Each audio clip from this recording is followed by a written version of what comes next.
bacteria.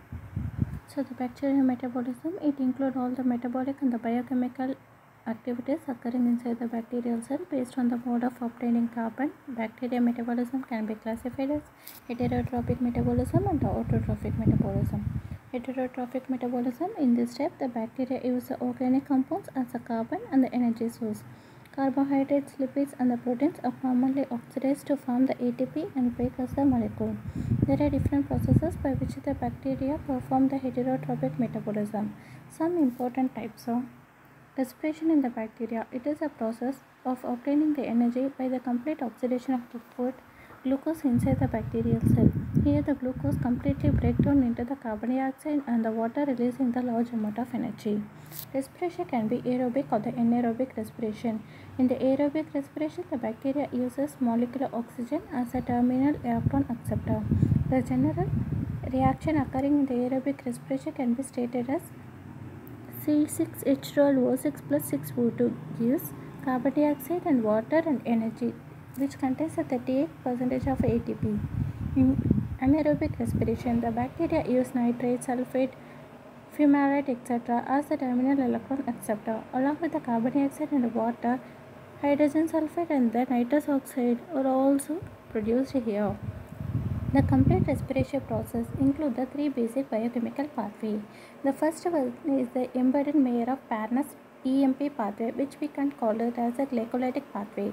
The second is tricarboxylic acid cycle or the Krebs cycle, and the final one is the oxidative phosphorylation and the electron transport chain. Besides this, there are other minor pathways like the phosphoketolase pathway, oxidative pentose phosphate pathway (HMP shunt), and Entner-Diotroff pathway, which is called the ED pathway. Now we can go for the fermentation in the bacteria. It is a process where the glucose is enzymatically broken down into the simpler organic end products like alcohols or the acid. Dehydrogenation of the glucose releases the energy along with the end products. In this homofermentation process, the bacteria ferment the glucose into the single end product. Mostly glycolytic pathway is followed to produce the pyruvic acid, which can be further reduced to the acetaldehyde, acetolactate, acetyl CoA, lactyl SCoA. Some can produce a lactic acid, butyric acid, and ethanol, etc. In the heterofermentation process, the bacteria ferment the glucose into the mixture of multiple end products like ethanol, acetic acid, formic acid, lactic acid, hydrogen, and oxygen with carbon dioxide. This type of fermentation is more common in the natural bacterial flora. There are other types of the minor heterotrophic metabolism like methylotrophy, where the bacteria use C1 carbon compounds like methanol, formaldehyde, methylamine, etc. as an energy source. This is seen in the methanotrophs like Methylobacter species. The Methylomonas species, Methylococcus, methane is produced during the methanogenesis. Syntropy, where the one species of bacteria uses a metabolic end product of another species of the bacteria. Here, the different bacteria pair to achieve a chemical reaction, which they can't perform individually. The second type is the autotrophic metabolism, as I said before. In this system, the bacteria directly oxidize the inorganic compounds without using the solar energy to generate the energy. It is also called chemolithotrophy or chemoautotrophy or chemotrophy. The most common metabolic pathway include Calvin cycle, reductive pentose phosphate pathway, the reductive TCA cycle, and the acetyl CoA pathway. Based on the different types of inorganic compound used as a substrate, these occur different oxidative reactions. The common reactions are hydrogen oxidation, sulfur oxidation, ferrous oxidation, nitrification, anammox, manganese oxidation, etc. Phototropic metabolism. In this system, the bacteria uses the light energy to oxidize the inorganic compounds and produce the energy. There are two types of the phototropism in the bacteria, oxygenic and anoxygenic phototropism. In oxygenic phototropism, the H2O is oxidized to O2 to obtain the electron by using the Light energy. It is seen in the cyanobacteria containing the chloroplast pigment. Two systems, PS1 and PS2, are involved in the process. In an oxygenic phototrophism, the H2S or S2 or H2 or other organic compound are used as an electron donor. It is seen in the green sulfur bacteria, green non-sulfur bacteria, purple sulfur bacteria, and purple non-sulfur bacteria. Only one photosystem is involved, PS1 in green bacteria and PS2 in purple bacteria. Here we can look what are all the factors that are affecting the bacterial growth. One is the water, which is the normal water activity requirement of 0.91 and above. The water is required for maintaining the osmotic pressure, conducting the metabolism, regulating the physiology, and regulating pH, etc. Nutrition level. The different bacteria have the different nutritional requirements. Bacteria that require the very high nutritional requirement are called the fastidious bacteria. The bacteria that survive at a very low nutrient level are called the non-fastidious bacteria. Along with the increase in the nutrition concentration, the bacterial growth increases up to the certain limit, but further increment can't increase the growth rate. Temperature. The different types of bacteria have the different optimum temperature for growth. Based on the temperature requirement, the bacteria are classified as mesophile, thermophile, and the cyclophile. The most common bacteria, including the pathogen, are mesophile, with an optimum temperature of about 37 degrees Celsius. And the gaseous concentration, mostly O2 and CO2, they influence the bacterial growth. Strict aerobes require the high O2 content. Facultative aerobes can grow at a very low O2 content. The anaerobes can't survive in an environment with O2. pH, hydrogen ion concentration. The bacteria mostly grow in pH around neutrality. The acidophiles have an optimum pH requirement of pH below 5. The alkalophiles have an optimum pH requirement of pH above 9. The pH that affect the enzyme system, proteins, and the membrane integrity of the bacteria. Salinity. Salt concentration also affect the bacterial growth by influencing the homeostasis and the enzymatic action. Halophiles, they are the organisms that have very high optimum ion concentration needed for the growth. Light intensity, the phototropic bacteria that require the light for preparing food. Bacterial diseases, the bacteria that causes the infection, are called pathogenic bacteria, and such diseases are called the bacterial diseases. Most of the bacteria known to us are non-pathogenic. Only 5% are the pathogenic. To be the pathogenic bacteria, the bacteria must fulfill the Koch postulate. Some common bacterial diseases with the causative species are listed in the table below. The bacterial infection identification. This is a method of identifying the genera and the species of the isolated bacteria. That is, to identify which bacteria are isolated. There are several methods that are designed and used for the bacterial identification. The first method is a cultural method. It is a method of identifying bacteria by studying their cultural characters in the specific culture media. Several selective and indicative media are used for the bacterial identification. In this method, we study the colonial characters like the shape of colonies, size of colonies, pigmentation, elevation of colonies, and the margin of colonies. Next one we can go is staining and the microscopy for the bacterial identification. It is another useful and commonly used method for the bacterial identification. Gram staining. This is the most important type of the staining method used in microbiology for the bacterial identification. It is a differential staining technique used to differentiate the bacteria into two groups, gram positive and the gram negative, and to study the bacteria morphology. The crystal violet is used as a primary stain. Gram iodine is used to fix the CV strain. Acetone ethanol is used as a decolorizer, and the sulforamide is used as a counter stain.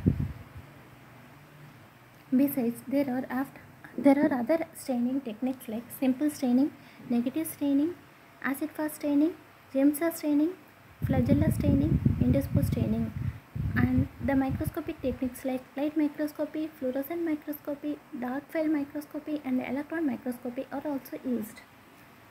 Biochemical test for the bacterial identification. This test or the method of identifying a bacteria based on the biochemical activities.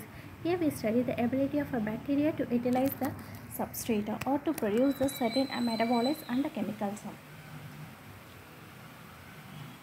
This is a traditional method and is still Widely used for the phenotypic identification of the bacteria. The visual detection and the bacteria growth and the color change of the media is the key to identify the bacteria. The principle of biochemical test is to different the bacteria have the different physiology and the metabolism, hence showing the different biochemical reaction. Biochemical tests are easy, simple, inexpensive and most widely used method. However, they have the disadvantage of the high probability of false positive and the false negative result.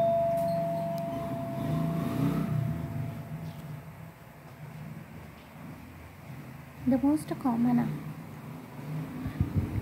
the, the most common biochemical reactions used are indole test. This is the qualitative test that detects the ability of the bacteria to produce the indole test. By deamination and hydrolysis of the tryptophan by producing the tryptophanase enzymes, it is used to differentiate the members of the interior Bacteriaceae family. Tryptophan containing media like tryptophan broth, tryptic say broth, sulfide indole motility medium, etc. They are commonly used in this method. Bacteria they are grown in a medium containing tryptophan and incubated for 24 hours. Following the incubation, an indole reagent is added and the color changes is noted. The development of a red or the pink color denoted the indole production.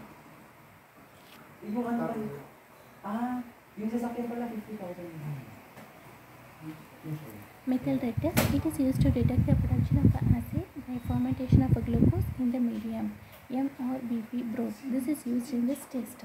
Methyl red test. Methyl red test. Bacteria are inoculated in the methyl red test broth and incubated overnight. Following incubation, a methyl red indicator is added. If the bacteria ferment the glucose in the medium, producing the acid, then the medium will turn red.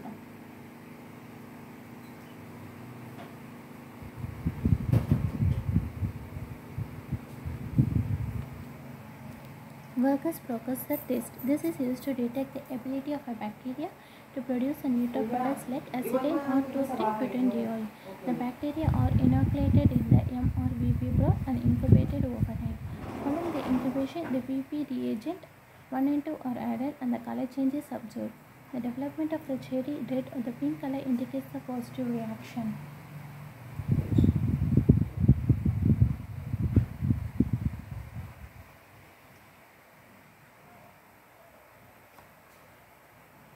Citrate test. This is used to detect the ability of a bacteria to utilize the citrate as a source of carbon. Simon citrate agar is mostly used.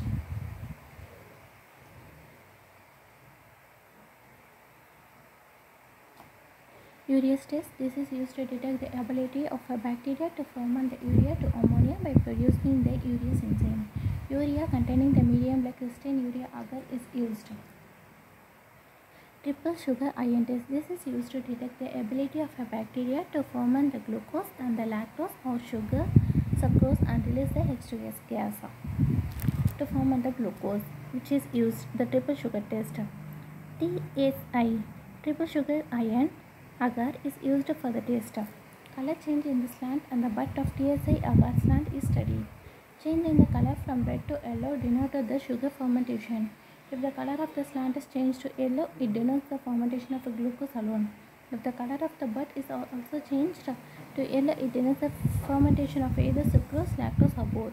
If black coloration is developed, it denoted the production of H2S.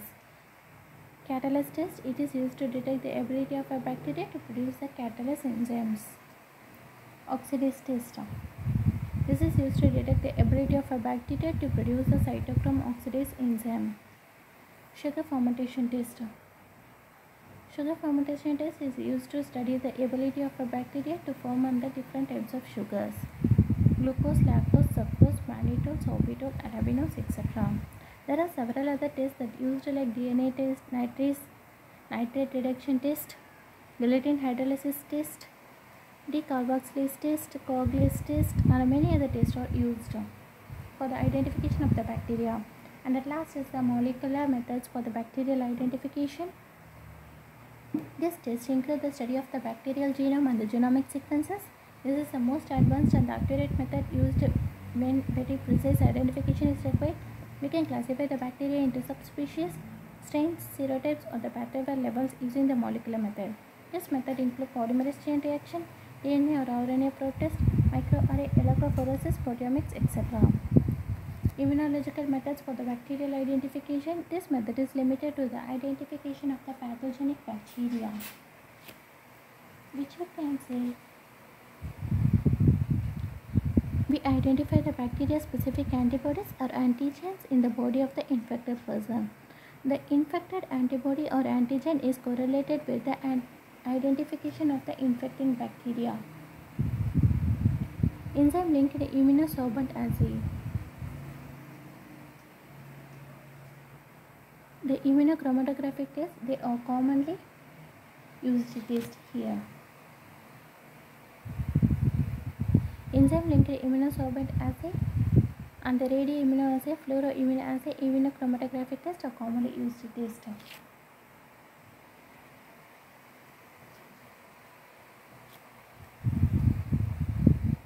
Importance, uses and application of the bacteria.